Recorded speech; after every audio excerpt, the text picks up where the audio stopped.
misalkan dalam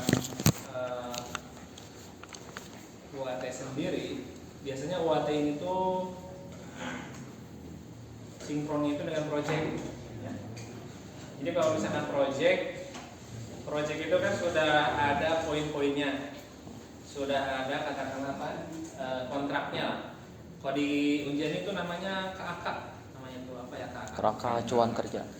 Kerangka acuan kerja atau bisa di SPK juga ya, perjanjian kerjasama juga. Nah di sana itu sebenarnya dicantumkan poin-poin apa saja yang perlu ada. Nah nanti kalau UAT yang mengacu ke sana, ini udah belum, nah seperti itu. Tetapi di dalam audit teknologi informasi, terutama dalam hal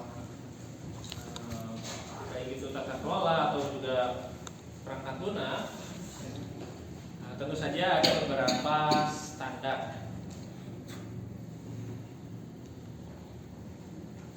Ada beberapa standar yang perlu dipenuhi. Makanya sebetulnya hampir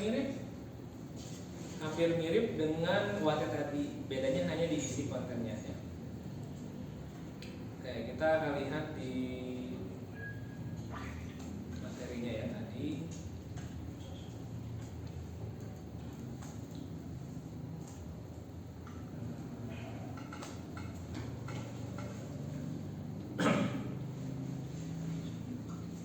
Dalam pengukuran di sini, ini sebetulnya selain dari observasi, juga sebetulnya bisa menggunakan metode kuantitatif juga ya, kuesioner.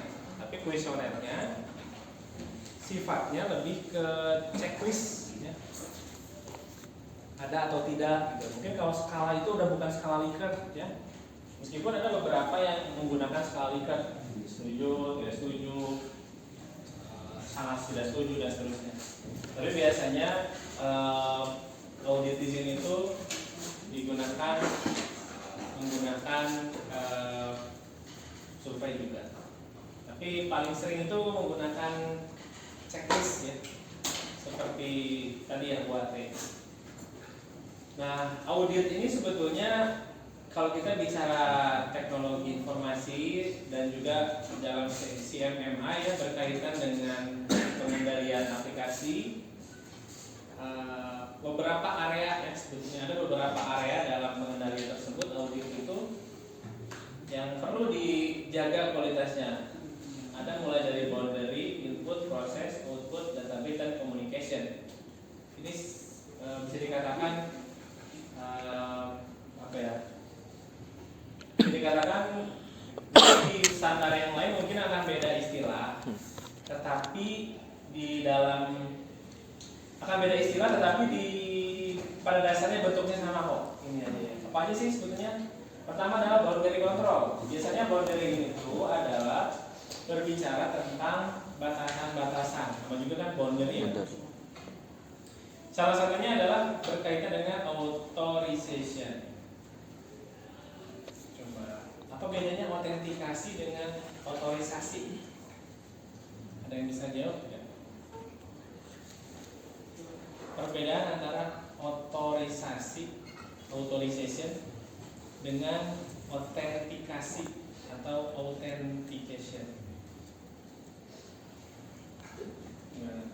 Kalau tadi autentikasi autentikasi. Ya, kalau autentikasi itu biasanya untuk konfirmasi, tapi kalau otorisasi itu pembatasan dari suatu aplikasinya, misalnya masalah nih dengan user itu kan otorisasi. Kalau autentikasi ini hanya validasinya. Ya, kurang lebih seperti itu ya. Kalau terima kasih ya, tadi sudah dibantu. Autentikasi itu dia biasanya berkaitan dengan validitas. Makanya ketika kita bicara autentikasi yang ditanya itu adalah username password. Username-nya apa, passwordnya apa, ID-nya apa, passwordnya apa. Apakah betul nggak sih ini orang yang mau mengakses gitu? Nah, ketika kita bicara authorization, itu baru bicara tentang hak akses. Boleh nggak pakai? Boleh nggak mengakses? Boleh nggak memproses ini? Makanya kalau misalkan kita bicara tentang sistemnya sama satu. Tapi ketika login pakai akunnya kaprodi, mahasiswa, dosen, nanti menu-menunya akan beda. Nah, sebagai contoh di dalam boundary itu adalah bisa di dalam hak akses tadi atau otorisasi tadi. Juga paling sederhananya seperti itu. Maka di dalam contoh, ini tuh contoh ya, contoh dalam audit akses login di dalam boundary control kaitan dengan autentikasi dan otorisasi. Nih, terlihat ya seperti ini ya kurang lebih ya. Seperti pada UAT. Apakah sistem aplikasi dilengkapi akses login? Apakah passwordnya tidak terlihat, disembunyikan?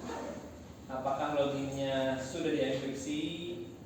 Dan masih banyak lagi. Ini semua itu sebetulnya nanti kalau misalkan standarnya ada, ya, tergantung menggunakan standar apa. Ini kebetulan hanya contoh saja ya.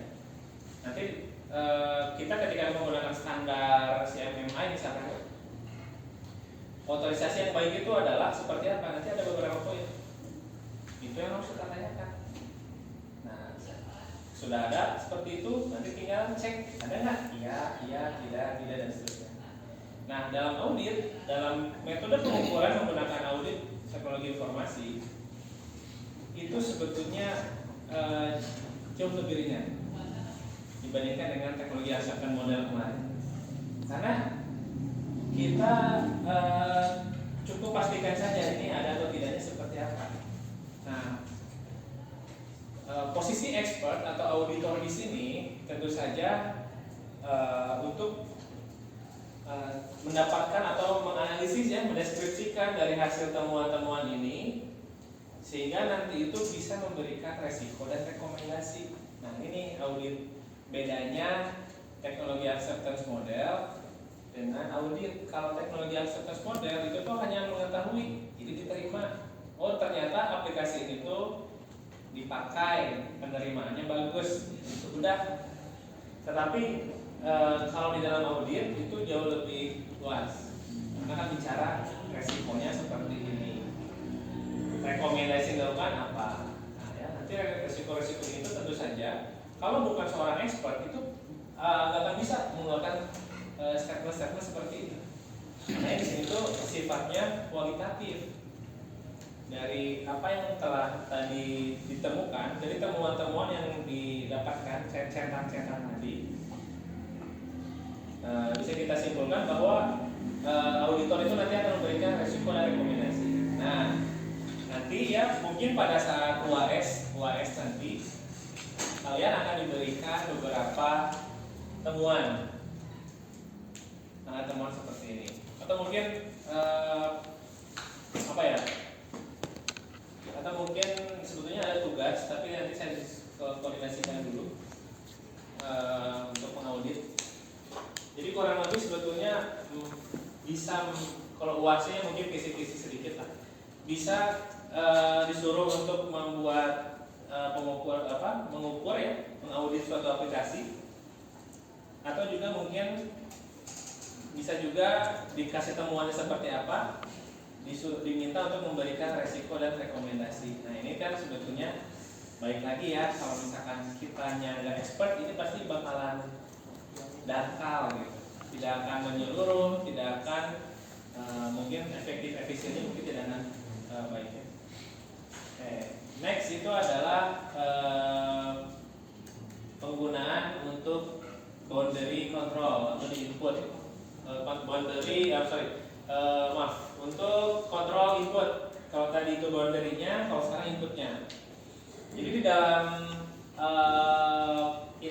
sistem aplikasi itu pasti ada yang namanya proses input. Input ini itu didapatkan dari suatu antarmuka interface. Nah, maka di sini di dalam audit ini itu nanti akan dicek itu adalah bagaimana ketahanan, bagaimana kemudahannya dalam penggunaan atau antarmukanya. Makanya tadi kan kurang lebih peraturan auditnya itu kayak gini.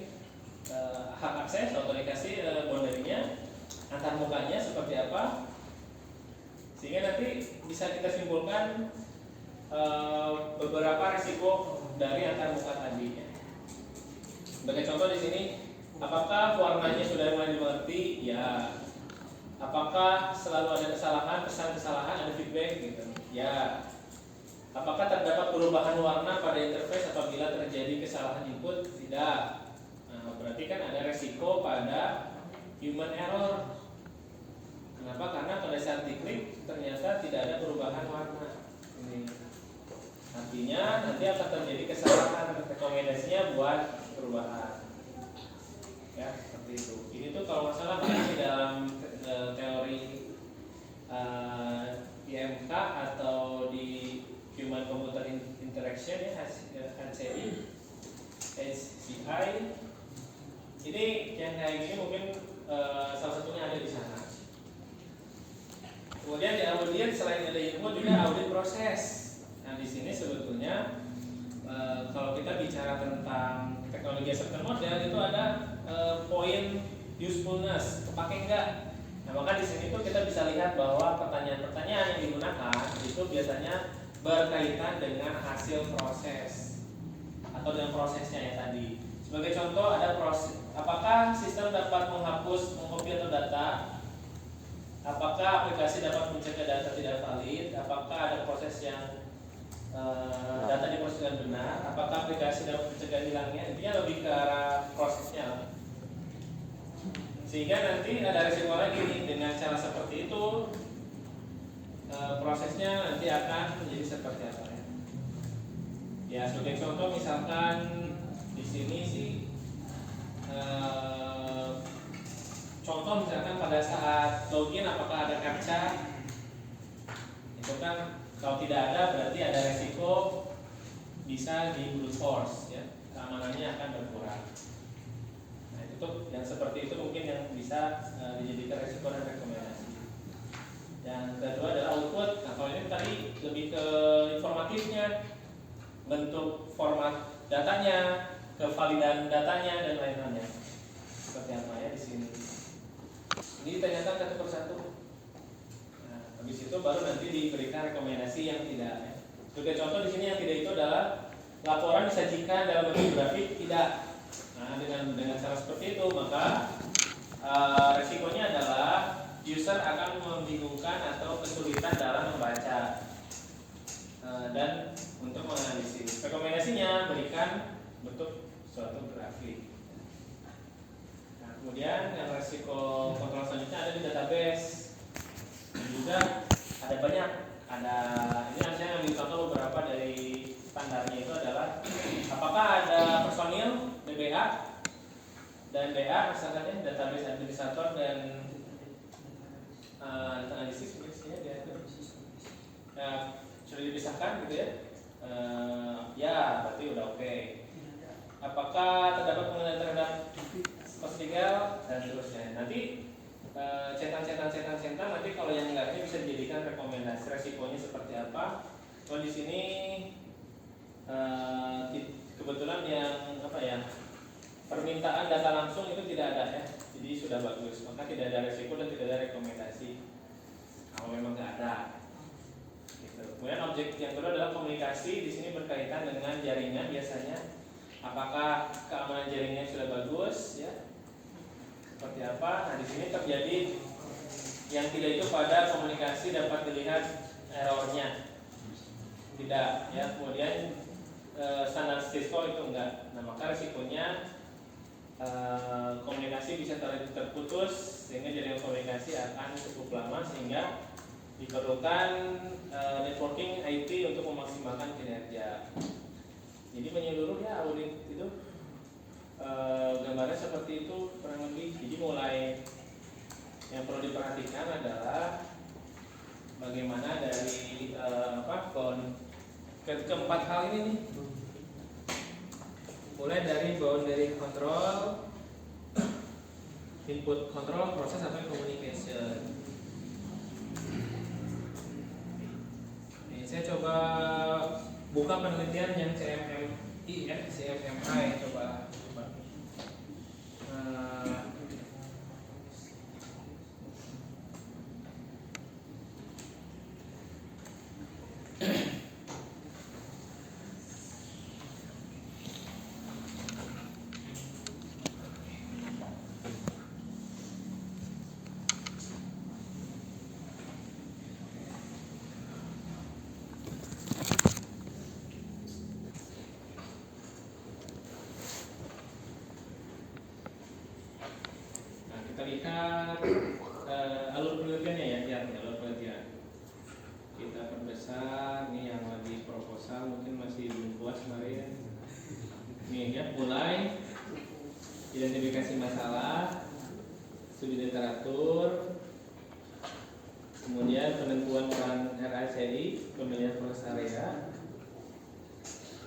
secara paralel, kemudian membuat pertanyaan.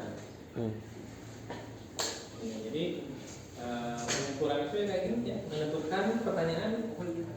Habis itu penyebaran kuesioner, datanya dianalisis, kemudian pemberian rekomendasi. Nah, jadi kurang lebih sama seperti yang tadi kita atau saya sampaikan ya, bahwa untuk mendapatkan temuannya itu bisa berupa survei, bisa observasi. Nah, kalau di dalam penelitian ini dia menggunakan kuesioner survei. Nah, output dari audit itu bukan suatu angka, tapi suatu resiko dan rekomendasi. Nah, makanya di sini perlu pemahaman ya, perlu pengetahuan expert tadi. Nah, sehingga ini kalau misalkan kita lihat hasilnya,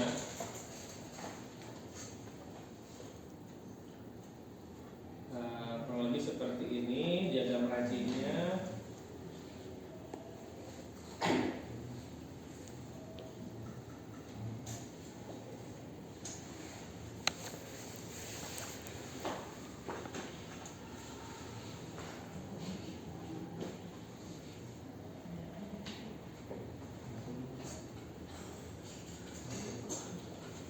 Baik, mana ya SPI-nya? SPI enggak ada SPI-nya. Kita lihat survei tools ya, tools CMMI. Survei. Kalau nggak salah di sini ada nih CMMI tools-nya. Jadi udah ada, tinggal pakai sebetulnya. Nggak usah apa ya? Mungkin udah bisa diimprove paling bahasanya aja, kan disesuaikan ya, areanya.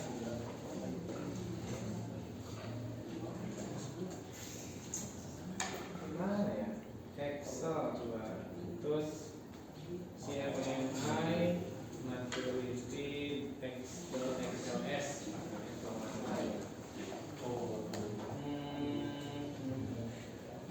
Nah, contoh inilah ya, kurang lebih ya. Dekat nggak? Waduh, diblok. Alasan aja begitu.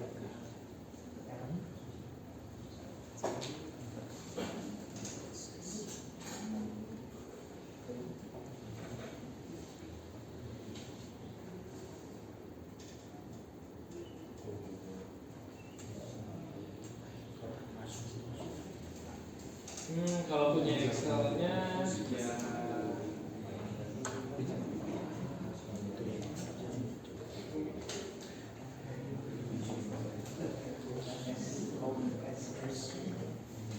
iya, ini nanti.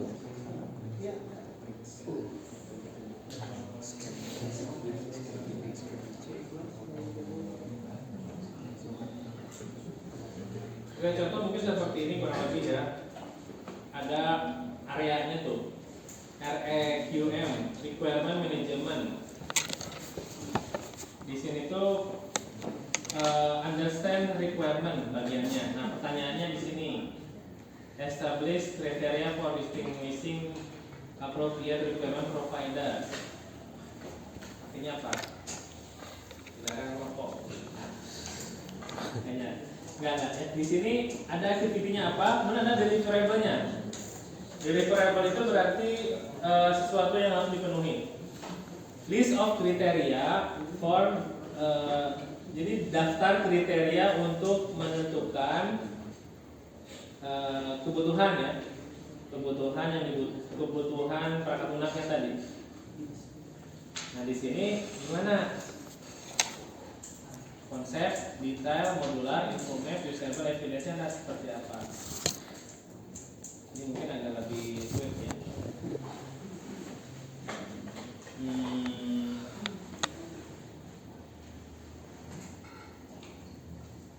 Contoh lagi misalkan apa ya? Jadi ini nanti tinggal di ini aja, tinggal di iyain aja, iya atau enggak, berkonsep, detail, modular atau sudah seperti apa nih misalkan. Kriteria untuk evaluasi dan penerimaan kebutuhan. Hasil dari analisis terhadap kriteria. dan masih banyak lagi. Jadi dari data itu dicetak gitu. Oh ini ada, ya. Jadi berkonsep centang. Gitu. Jadi kalau audit itu sebenarnya supaya yang lebih bagus lagi ini sih, tapi nggak bisa dihapus.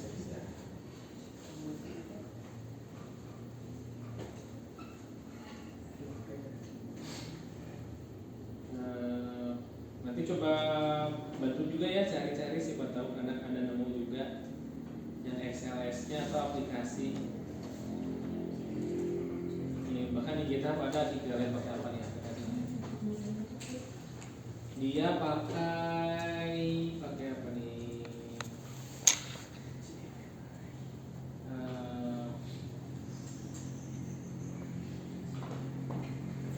Mana kah? Oh ada nih lengkap nih lumayan.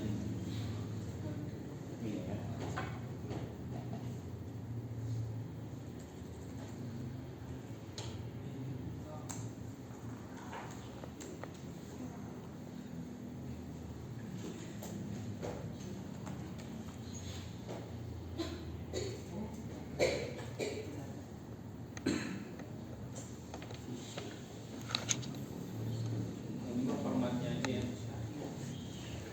Format laporannya nih.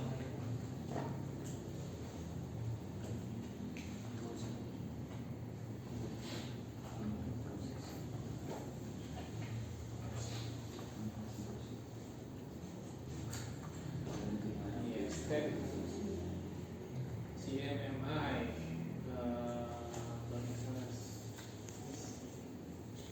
ini sih semuanya